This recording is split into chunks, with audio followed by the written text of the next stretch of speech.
did all these people get into Deland's house? Welcome, welcome. Have you had a good time thus far? On behalf of the Perinton Historical Society, we're so glad that you've all attended this.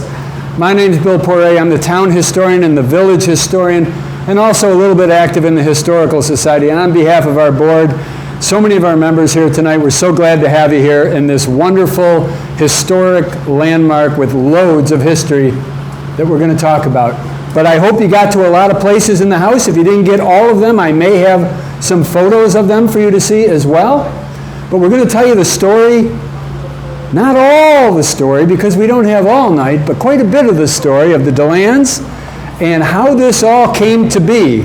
And I have this quote up here, "The Palace of H.A. Deland for a reason." You'll see that. There'll be lots of nice photographs. I've also included our logo of the Perinton Historical Society, the town of Perinton, who helps us with these things because I am the town of Perinton historian. So that town and the Deland House on Main, and thank you so much for the Deland House on Main for hosting us tonight. First of all, isn't it great that this building is still here? Yeah. Which almost defies all odds on a busy intersection such as this, and it almost lost its life long ago. You know, for one thing, had a trolley line come down Church Street instead of where it was along State Street, Liftbridge Lane, that area, this was destined to be removed potentially for a trolley station. So thank goodness that didn't happen. This is the Deland factory, which really, where the money was made, that really created the opportunity for the Delands to employ so many people and do so many terrific things and have a pretty great house like this as well. But there's another family that was very much involved in all of this industry and all of this activity, and that was the Parse family. And right off the bat, we see this patented crane lifting barrels and materials in and out of a packet boat, and that was the work of a Parse. And we're going to talk quite a bit about the relationship of the Parse family and the Deland family. And we're going to go all the way back to Chenango County, where the story begins, not with the Delands, but with the Parse family. This is an 1855 map of that county.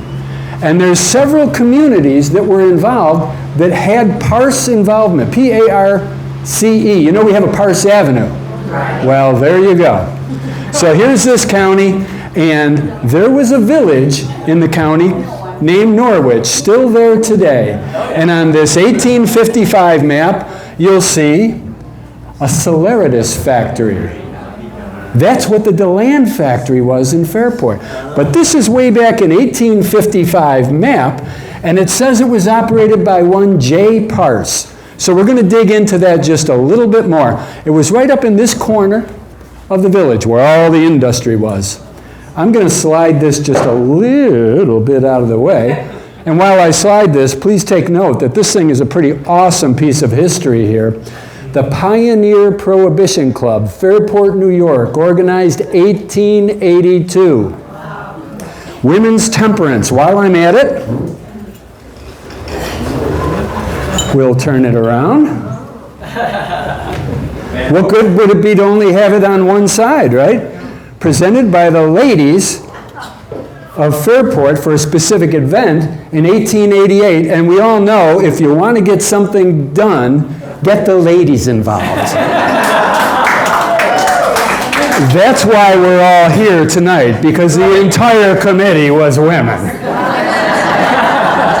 All right. Justice Parse and Betsy Smith Parse. We're so lucky to have so many great photos of so many people from our history. And here are the origins of our Parse family and a photo of their home taken years and years later down there in the North Pitcher area of Chenango County. And way back in 1824, we learned that Justice Parse was town supervisor the first year of that town. But he didn't stay there. He wound up coming to our town, he and his wife and the family. And so we find we talk about this factory in Norwich. Ephraim, the brother of whom I just showed you, Justus, operated a saleratus factory, essentially a baking powder factory. And here's an item, an 1831 Casanovian newspaper with the tag name of Ephraim Parse. Caution, the public are hereby informed that the subscriber has invented a new method of leaching ashes for making potash, etc. He was saying that he came up with a method for making this product way back in 1831. And that's important to our story in Fairport. Now, they had a couple of daughters. They had a big family, but two of these daughters were Minerva Parse, born in 1829, died in 1902, and her sister Sarah Parse, born in 1834 and died in 1913. Very important to our Fairport story. Very important because those two Parse girls married a couple of Deland boys. It is truly a story of the girl next door. Now, this is Daniel B. Deland. Daniel did not live in this home. Daniel was the older brother of Henry, who commissioned this house. Daniel started the factory in Fairport. And this is a little bit of a biography of Daniel, which says, in December of 1848, Mr. Deland was married to Minerva Parse. By the way, that's not the Minerva Parse that was the school teacher. We've had a lot of Minerva Parses. The first and second years of married life he spent partially in Wisconsin and after with his father-in-law in Norwich. Doing what? Learning how to make the product that would put Fairport on the map. After serving a year as an apprentice, he began in 1852 for himself in a small way in Fairport, New York. They talk a lot about he did this and he did that. But what we believe is it all started in their kitchen of their home. And who was right there with him? Minerva. Thus originated the well-known chemical works of D.B. Deland and Company. Now here is Henry, his younger brother, actually stepbrother, born a few years later, 1834. And in this story, we learn that Mr. Levi Deland, that was his father, married his second wife. This gets confusing, Electa Wilmarth. And eventually, they moved to the town of Perinton. When H.A. Deland was 12 years old, he moved to this town of Perinton. He was born in 1834 in Tioga County. Student life was spent, much of it, at the Macedon Academy, right over the border from Perinton. It's amazing how many people in Fairport and Perinton went to the Macedon Academy. That's the home of their historical society today. So, he made rapid progress and was qualified to teach in the public schools while still beardless. I'm still beardless. Across the street from this beautiful home was the Fairport First Baptist Church.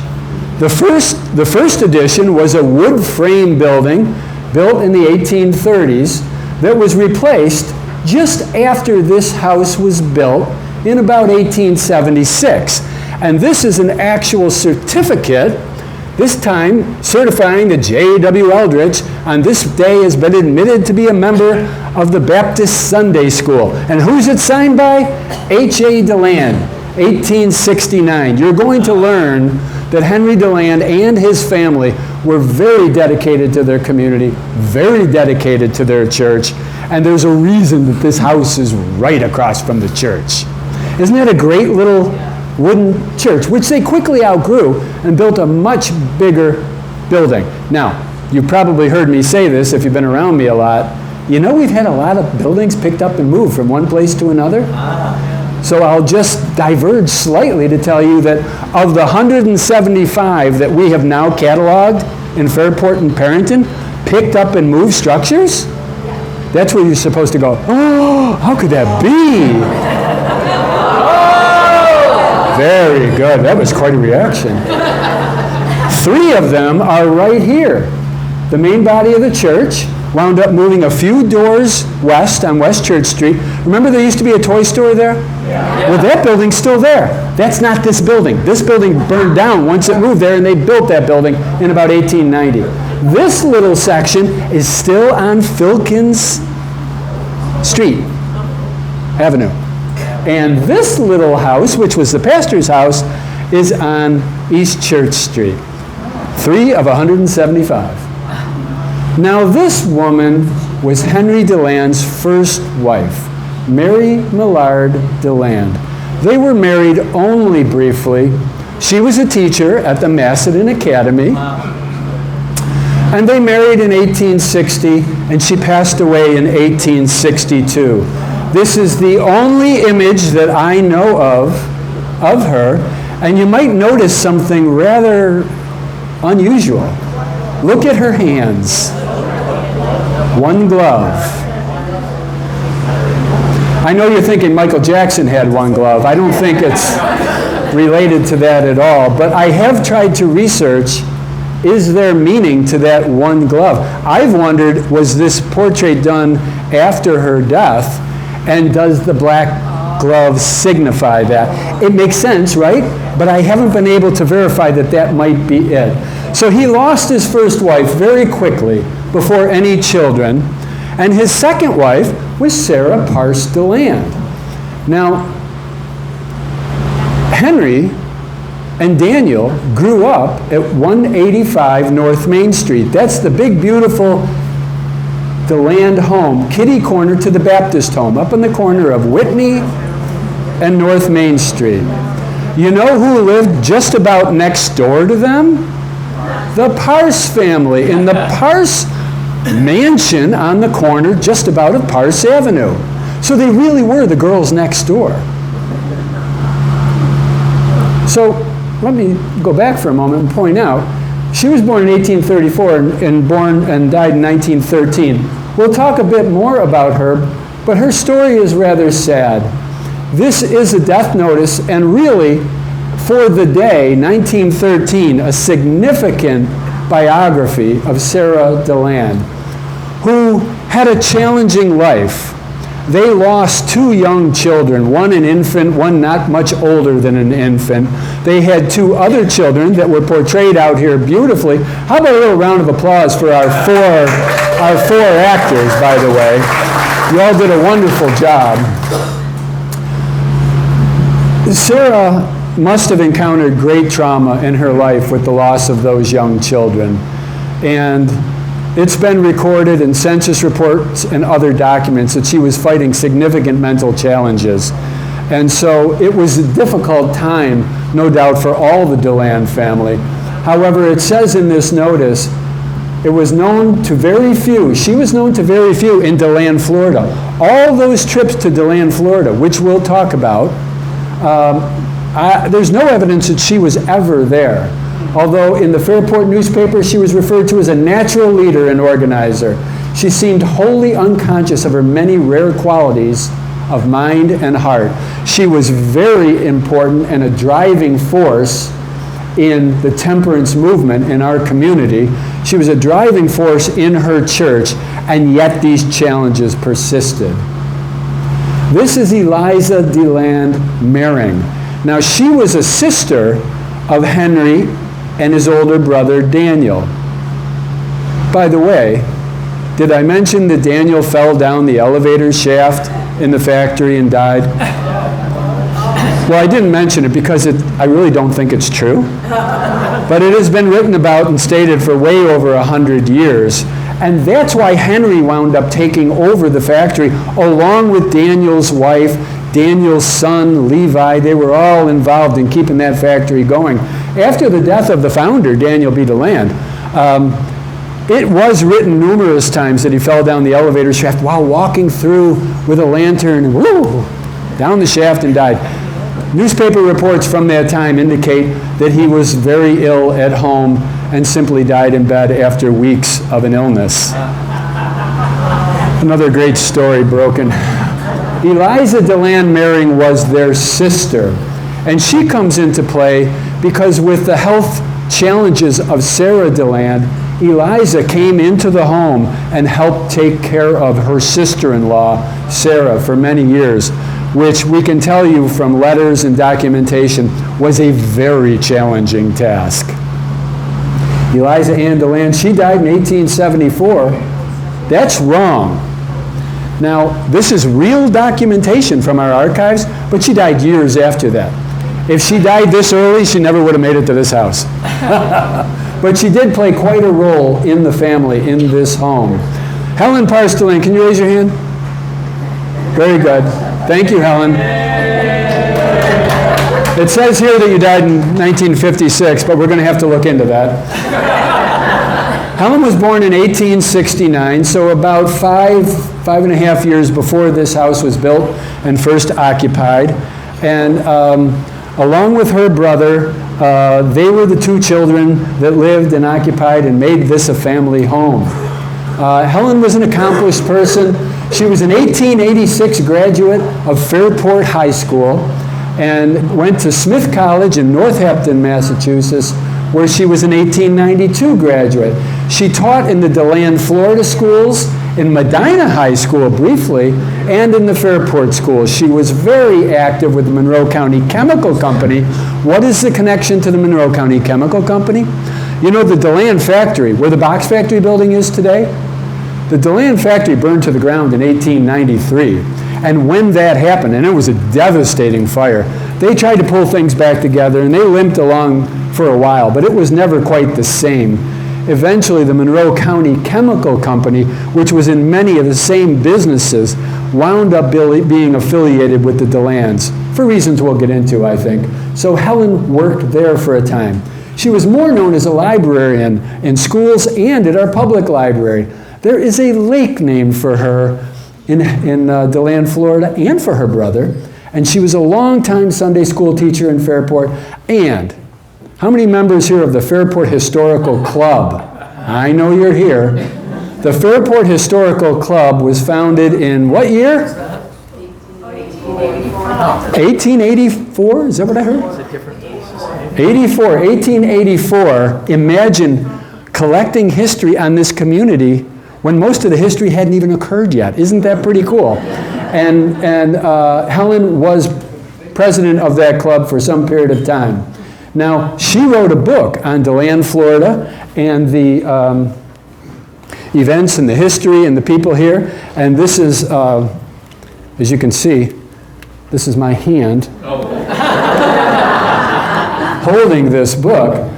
It's a wonderful book. It has actually been reprinted by the Historical Society in Deland, Florida. And what did she do? The first thing she did is put a picture of her dad on the inside of the front cover. Story of Deland and Lake Helen, Florida. Interesting sibling thing there. There's Lake Helen and I believe it's, pardon me? Lake Monroe. There's also a Harlan, or Lake Harlan Lake, named after her brother. But she didn't mention her brother. My sister would have done the same thing. Here is Helen Parse Deland receiving an honorary degree from Stetson University in Deland, Florida, because that's where it started for Stetson University. Miss Helen Deland receiving an honorary degree. She passed away in November of 1956. Never married, never had any children, but was devoted to her community and the activities, the important activities that she was involved in. It's a great old picture of Helen Parse Deland. This is Stetson University, which started out as the Deland Academy. Some might say they see a little bit of a resemblance with the very house that we're in. This is a wood frame structure, but fundamentally, this tower with the center door under the tower, when we get on and see more pictures of this building, and I haven't verified this building here, this home was designed by architect John Rochester Thomas. And I do wonder if he did any architectural work in Deland, Florida, because stunning similarities here. Deland Academy turned into Stetson University. There it is today. Isn't that great? Let's just go back for a second. Isn't that great? So among the many developments and activities that occurred in Deland, Florida, and you can read a lot more about this, what happened is that Henry Deland wanted to go on an adventure to the southern lands. He got away from Florida, or from Fairport, and traveled by train with a little entourage, and they went into the undeveloped wilds of Florida, and he was passionate and excited about what he saw. And along with a brother-in-law, Parse, who you'll meet in a moment, they really started to conjure up the idea of a planned community with streets laid out, and there wasn't much there. Just like when Perinton was developed 75 years earlier, there were just scattered log cabins. So they came upon this notion, and they met out in the woods, and Henry raised his proposal and said, I will gladly fund a school, some other municipal buildings, if we can have investors that will come together and help us create this community. And that's what they did. And Henry Deland in that community, to this day, is a hero. So this is the Parseland Hotel and Cottage. Here's the hotel, there's the cottage over there, and that is literally the cottage where there's a bigger version of it. Isn't that a great photo? Thank you to Nancy Slaybaugh for dipping into her family archives, because you know she is a Parse. And if you were to look, if only I could show you a close-up picture, there's two people on this. Oh, wait a minute, maybe I can. Oh yeah, there they are. Joseph Yale Parse, J.Y. Parse, and Lucy Meade Parse. That's the Parse family that really helped put Deland, Florida on the map with the Delands. And so pretty neat, you know, we're talking about an image here from the 1880s, which is pretty terrific. Now the brother of Alice, son of Henry, is Harlan. You like that mustache and beard combo? You know, back in 1962, Fairport had a beard growing contest. Perinton did as part of the Sesquicentennial, so we can start that up again. I think a lot of them were fake. Harlan Page Deland, brother. Do we have Harlan in the room? Thank you for your service, Harlan. Appreciate it, Will. Yeah. Of course he looks like him. He's an actor. Harlan Page, like his sister, had accomplished a lot of things. First graduate of Stetson University. He studied also then at the University of Rochester. He dealt in real estate in Deland, Florida. And imagine what a boom town that was when he did that. He too was employed here back in Fairport with the Monroe County Chemical Company, as I had described with his sister. Lake Harlan, named for him. I think I can show you that in a moment. Unfortunately, at age 37, he died. He suffered with poor health for a number of years. He got away to the Adirondacks, to places that would try to restore his health, but just didn't live long enough. He was survived by a wife, Anna Eastman, and two kids, Dorothy and Harlan Jr. Now, in Deland, Florida, I mentioned that Henry is a bit of a hero. And this is a photograph, courtesy of Vicki Prophet, when she visited there recently, of a mural on a wall featuring the early history of that community, and that is Henry Deland. They have a museum in that community at their historical society with so much about our people and how they created that community.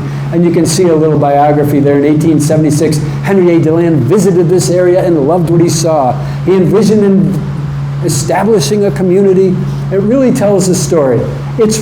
Here's Daytona Beach here, here's Orlando, and midway between the two is Deland, Florida. Anyone ever been there? You have. Very nice. Who needs to be on the ocean? Come on.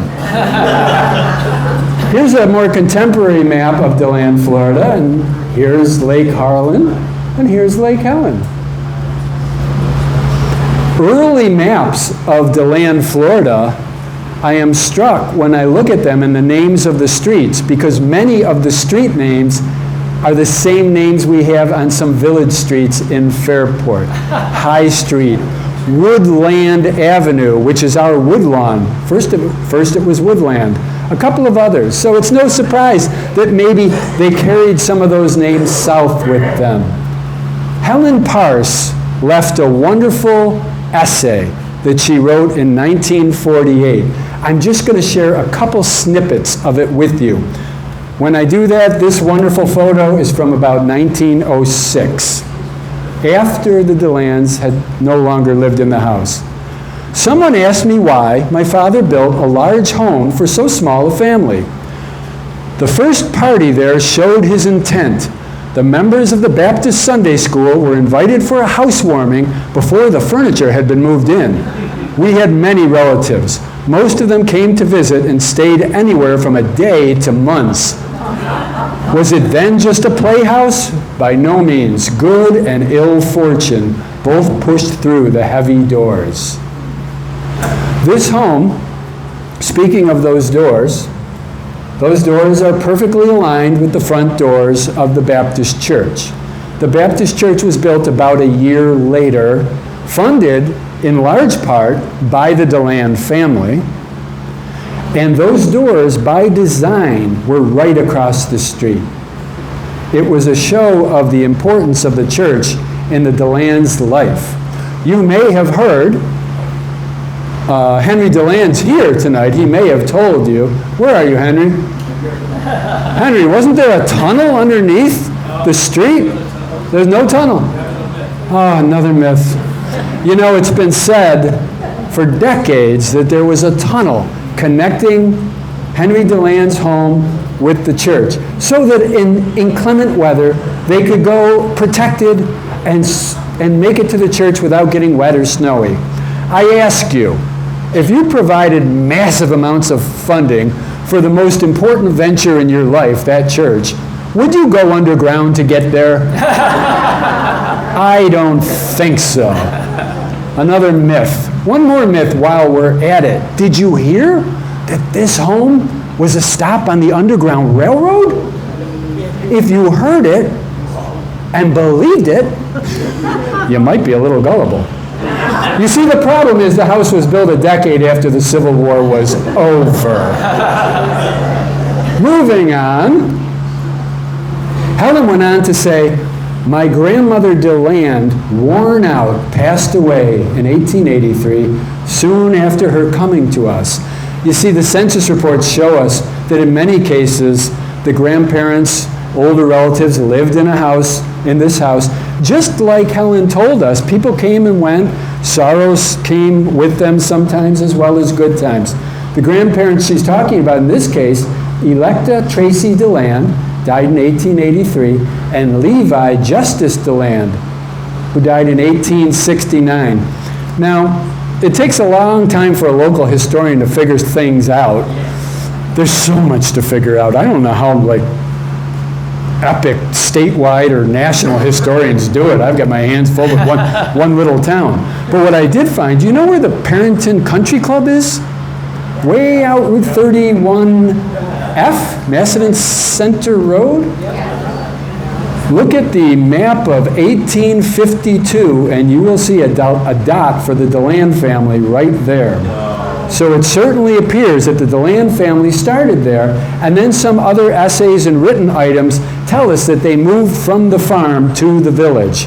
So that's fun to think about, that they started out right on the edge of Wayne County there. There were some old house pictures on display in your walk. Maybe you saw those. I have some for you as well. This photo is from 1962, and to give you context, these are the front doors, so we're facing west. It's very dark, but the stairway goes up right here. And this window area, this is the southwest corner of the house. And I'm showing you this mostly because look at this comparison of the same spot, and we can actually see the Delands. That is Henry Deland. I believe that's Alice. I believe that's Sarah. And this is Harlan. The chandeliers are different, but they're in the same place. This window is kind of obscured, but it's there. The parlor, now this is from Alice's biography, the parlor and sitting room could be thrown together by pushing back sliding doors, these pocket doors. It was gaily furnished with red satin chairs trimmed with gray and gray trimmed with red. Red lambrequins, did I say that right? Lambrequins? Over long lace curtains were looped back from the casement. A tall pier glass reached almost to the ceiling. I believe we're talking about this big mirror over here. A crystal chandelier was suspended from the middle of the molding. It shone and glittered, entrancing me. The carpet was of a delicate pastel shades and soft to the touch. A picture of a scene in the Adirondacks hung to the right of the hall doors. It was the best of my mother's paintings. I think this microphone might be acting up. Now here is a close-up of that very view, scanned to a very high degree, so you can get a feel for the family in about 1880 or so.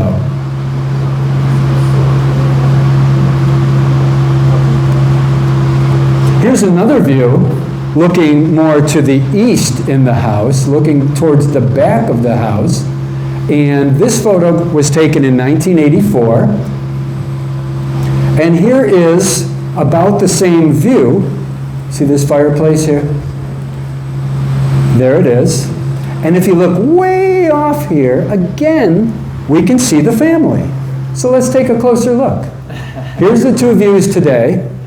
By the way, you see a mural off in the distance here.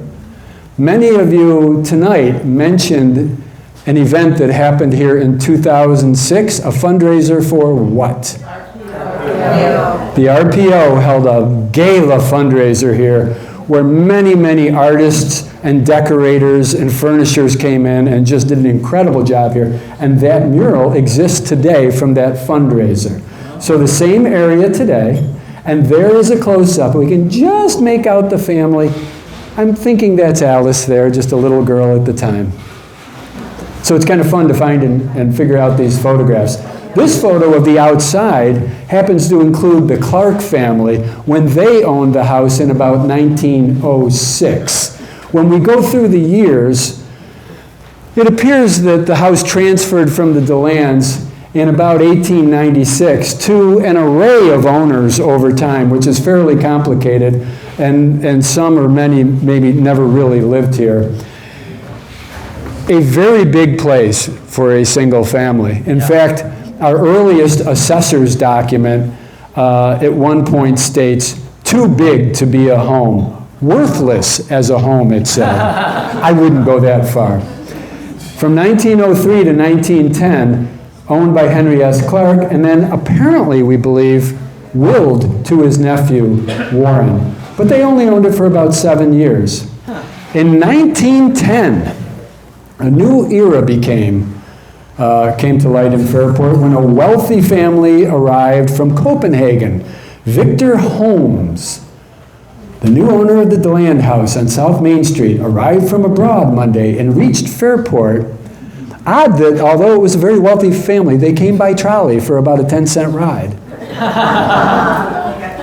But it sure is recognizable. And remember when I showed you the Deland University, Stetson University, and the tower over the front door? Isn't it recognizable or similar?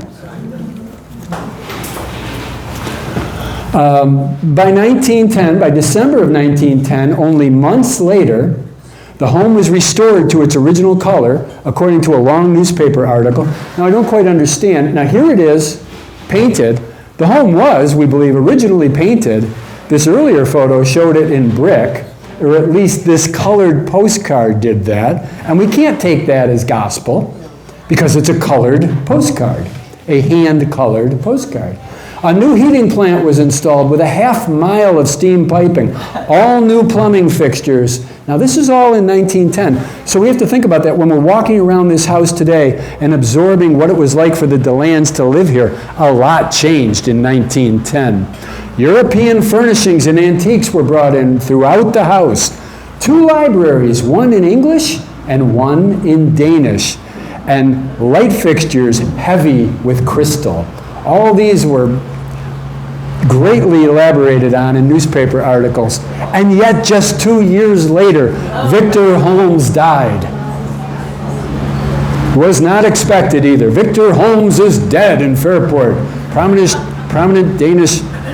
One of the things he did that really caused the community to instantly love him, he commissioned an enormous flagpole in the village of Fairport and paid for the flag.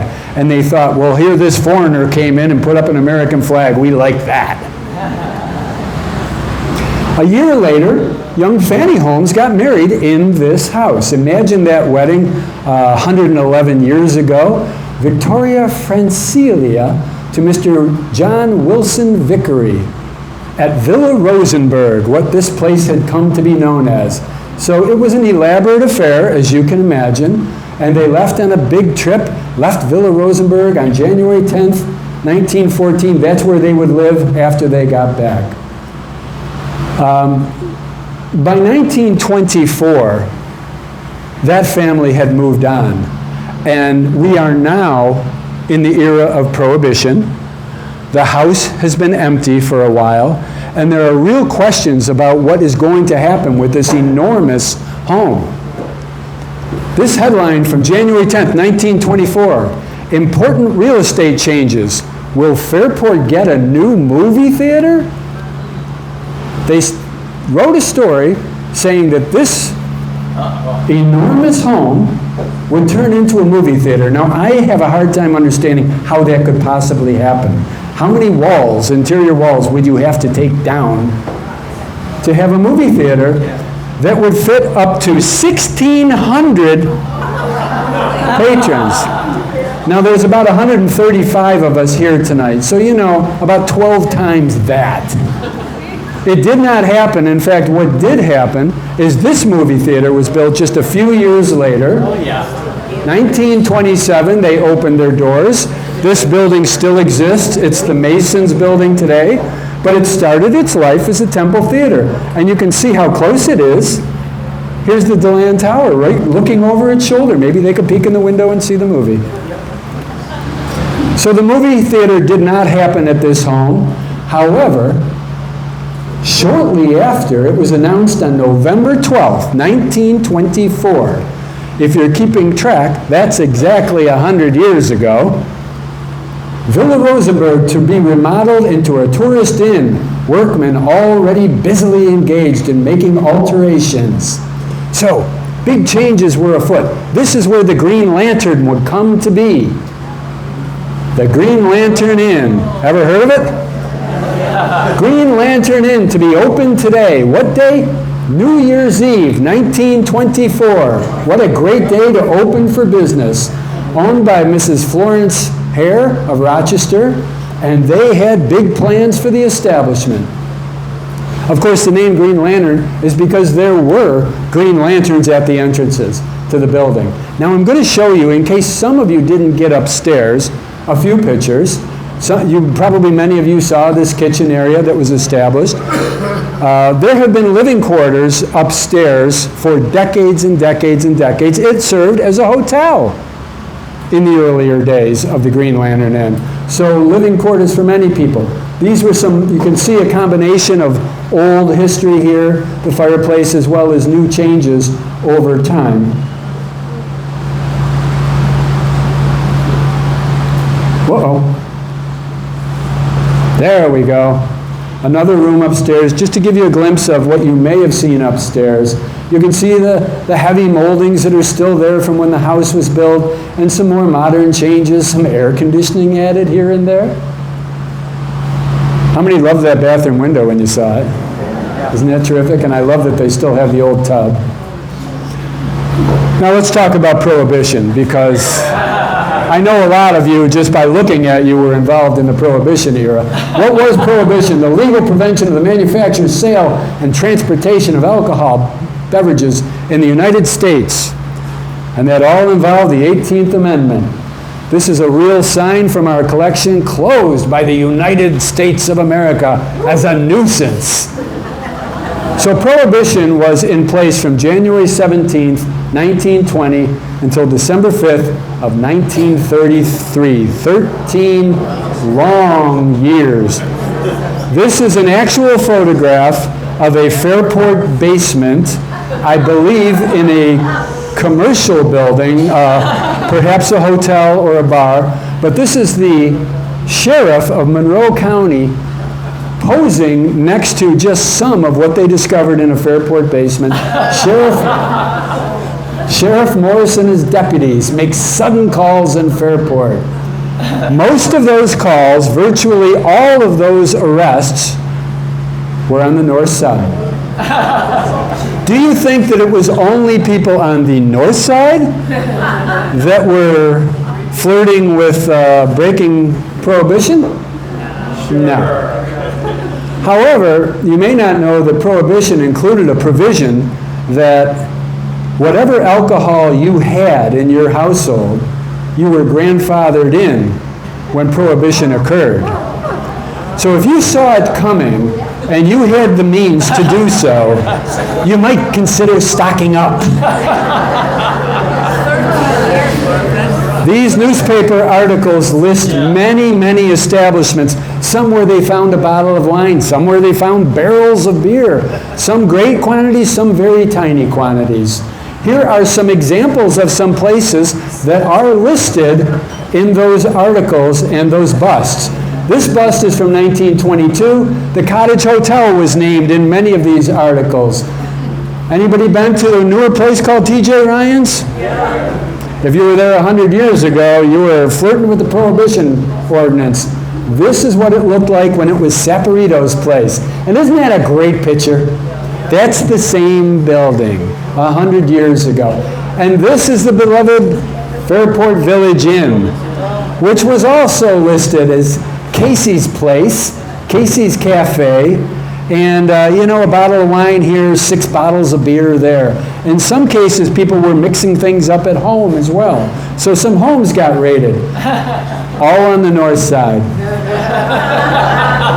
Now, I am not prepared or authorized to share the location, but what you see on the screen are remnants today of the Prohibition era in a basement in Fairport. This is a pretty good size wine press, big enough to have a pipe for a spigot coming right out of the cement, and barrels and bottles all over. And isn't it kind of cool that this still exists? At some point I'll have more to tell you about this, but not tonight. Prohibition raid targets the north side. Look at this crowd. Oh, man. It's awesome. But this is really a fire. It's not Prohibition. But it's a great picture, isn't it? We're looking from about the Main Street Bridge, the lift bridge, looking north. So this is the Millstone Building. Here's a trolley building. You recognize that. But it shows you the north side that was targeted by these raids. Agents ask padlock injunction for trio of Fairport places. Again, each and every time on the north side. Before Prohibition was enacted, this is what a Fairport bar looked like. This is a Fairport bar. Look at the pub. After Prohibition, I can tell you that that picture on the lower right is the bar at the Cottage Hotel. If you don't know the Cottage Hotel, the parking lot of, what's the new coffee and beer joint there? 361, Junction 361. Wonderful big hotel building with bar and pasta night dinners for 100 years that sadly had a devastating fire where a man lost his life. That's why I tell little kids all the time, there's a reason for everything you see. Why is there a parking lot on that intersection? It's because in this case something burned down. Now, you may have heard about, and some of you may have climbed a stairway up to the Speakeasy, the Blind Pig. The Speakeasy business, it's kind of like the Underground Railroad. When we're trying to learn about the Underground Railroad in Fairport or Perinton, you can't do a search and say, who do we ask? Alexa, Please tell me where all the Underground Railroad stops were in Perinton. Because nobody talked about them. It was illegal. Same thing with speakeasies. We can start to try to figure it out, but it makes some sense that a place such as this could have had some of that involvement. So I'm going to show you the secret stairway and how it actually works. You ready? Push a button. Door goes up. You see it's concealed. You can't see it. It just looks like a closet. As the door goes up, look at those bottom steps slide out. Now all of this is where the attic to the stairway was. And this was transformed into what we see today. Pretty slick. And it's a pretty neat ingredient for folks today who are going to our modern speakeasy. You may have gone up there and seen they've created a little bit of a museum up there with some interesting photos and text. For those of you that didn't make it up there, I'm able to show you this little video. It just shows you a way around part of the attic. And I'm going to tell you what this was used for in early years. Here's the Blind Pig logo, and you can get a glimpse of what it's up there, way up in the attic of this building. And you can see what it looks like today with that quiet little bar. There's a bunch of people up there that have made reservations to be there tonight. But in November 12th of 1924, before this place opened as the Green Lantern, they started talking about what they were going to do. Hardwood floors are being laid in the rooms on the first floor, also in the large ballroom in the third story. I think the term ballroom was used loosely. Which will be used for dancing parties and dinner dances, will be made a feature after the changes have been completed and the house is thrown open to the public. Here's another view of the Blind Pig as it is today. My wife and I have been there for an event. We had a lot of fun up there. Now, about Prohibition, and think about what was going on, and think about how the Green Lantern was being utilized. Some of the first events were pretty interesting, including this one, February 19th, 1925. They've only been open for a few weeks. Teachers and janitors of school enjoy a banquet. Imagine a banquet today, which included specifically teachers and janitors. And then it talks about what they did, and they had a meeting and they had a meal, and after the meeting, adjournment was made to the ballroom where dancing and games were enjoyed. A delightful time was reported by all. This is a picture from our Fairport High School yearbook of that approximate era.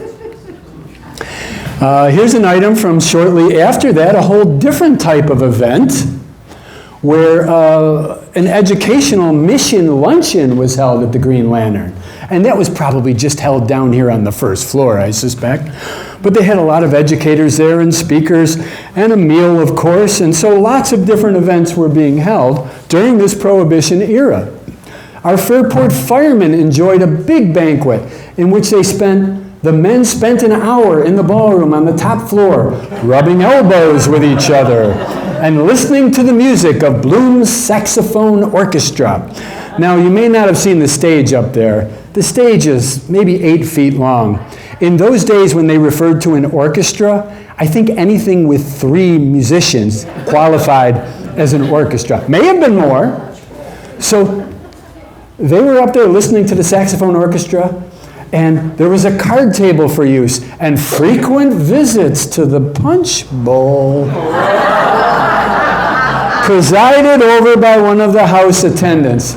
It's not so hard to imagine that someone slipped a flask in now, is it? Meanwhile, another event in Fairport was held in 1925, a celebration of the 5th anniversary of the 18th Amendment, a celebration of Prohibition. Except it was written in the Fairport newspaper that, judging from the lack of attendance by those not members of the society, one would have thought it was a private funeral. This gives us an indication of the popularity of Prohibition. This is the Methodist Church that you may recognize on West Church Street prior to changes that you're more familiar with today. Dancing classes were held upstairs in that ballroom. This is not a photo of those dancing classes. As you can see, they have numbers. It's a competition, but it's a fun picture. Dancing classes every Saturday, 1931, still in Prohibition, the Green Lantern Inn. We've got tap. We've got all kinds of dancing. So it was a fun place to be. But it was also the Depression, and people had hard times. If you've ever wondered why there's a building in the front yard of the Green Lantern, it is because they leased out and then sold their front yard for the establishment of a pure oil gas station. That is the occurrence that made that happen. Some time passed. We're out of the Prohibition now. You can drink when you want at the Green Lantern, and you can also see some stars. In fact, you can go to the Green Lantern at Sam Guthrie and Dick McCarthy's Green Lantern. They invite you to see the stars. What was this all about? Well, you know, there was an active theater organization in the summers in East Rochester, and some pretty clever work was done to make the Green Lantern the host for those stars. In this 1950 example, we have Claire Luce, who starred in a movie with Spencer Tracy and Humphrey Bogart. She stayed in this house as a guest while performing in the theater in East Rochester. 1950, Francis L. Sullivan, a serious British actor who starred in Oliver Twist, stayed in this hotel. And Rochester's own legendary columnist, Henry Clune, wrote about it when he said, "First celebrity encountered in the grill room of the Green Lantern in Fairport one midnight last week." He writes about meeting Mr. Sullivan. And what about Burgess Meredith? That's right. Burgess Meredith was here, and here we see an advertisement. Sam Guthrie and Dick McCarthy at the Green Lantern invite you to see the stars. And what they actually did, imagine this in this day and age, they said, these stars will be staying here for a week. Come, sit with them, dine with them, be with them, probably all for a free room for them. So Burgess Meredith, who, if you've never seen Of Mice and Men, the movie, I know you read it in school, but Burgess Meredith was one of the stars, one of his earlier movies, later in life, The Penguin, and even in Grumpy Old Men. Do we have any old grumpy old men in the room? We'll move on. You know, there were decades and decades of wedding events, wedding receptions. Did anyone have their wedding reception here? Come on now. My parents did. I think some of you had 2 or 3 wedding receptions here. Okay, well, 1951, we see the room that's just off the stairway, and this is the Beck Maloney wedding. 2 photos of that party. Here's another, 1951, to give you a feel for the wallpaper and what the room looked like at the time. Here's another one from 1982. I know. She was 13 and I was 15.